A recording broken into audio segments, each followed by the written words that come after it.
torch is powerfully coming. And His Excellency, the Chief Host, is ready to receive it. Dr. Abeokuta will be handing the torch over to the Director of Sports,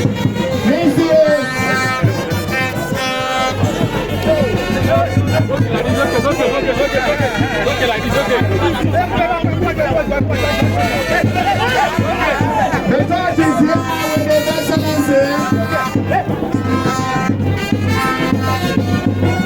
The head of delegation of Mrs. China is handing the torch over to His Excellency, President Bola Ahmed Tinubu, the governor of Ogun State and the chief host of the 22nd National Sports Festival.